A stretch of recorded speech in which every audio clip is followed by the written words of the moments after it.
Hello, driving intelligence community. Since I have lots of toys in my house, I have a lot of batteries, and unfortunately I don't drive everything enough, and I try to keep the batteries maintained.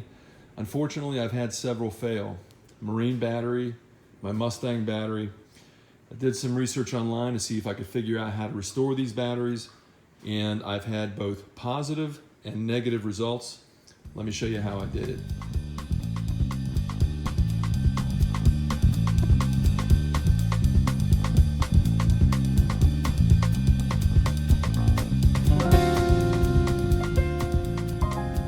If you look online, they give you lots of little options like using Epsom salts and flushing it out and putting deionized water and all that kind of stuff in it. Well, the first thing that I learned is that these batteries, even though they're considered maintenance free, actually will evaporate water.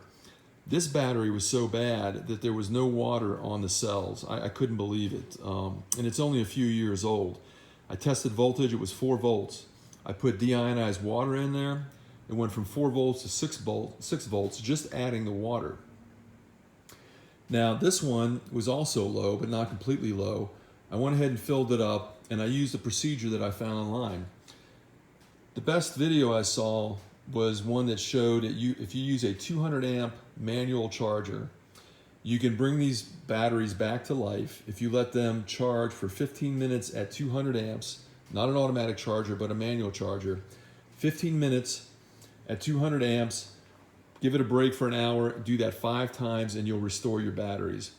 Well, this one would not do it. The procedure shows that the actual liquid in the battery will start to boil. This one started to bubble a little bit on one cell, but the rest of the cells were completely dead.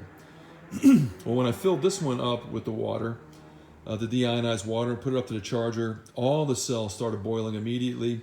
After the first 15 minutes, actually I turned it off because it was getting warm. It was something like 12 minutes. The battery was fully charged once again, 12 minutes at 12 and a half, actually it was 12.3 volts. I'm gonna run it a few more times just to get the full effect of what they say is beneficial for this, to desulfate those cells. But this battery, this marine battery, which I thought I was gonna have to replace, came back to life. This one is gonna have to be replaced. So if you've seen these videos, I bought an expensive charger. I'm so thankful that I at least didn't have to replace a marine battery, but I did have to buy a new battery here. And in fact, it didn't work on my Harley-Davidson F-150. That battery's new, but it saved me a couple $100 on a marine battery. So this will work from time to time. It just depends. This battery didn't. This battery did. Thanks for watching. Hope this helped you out. If it did, give me that thumbs up, comment below. See you next time on Driving Intelligence.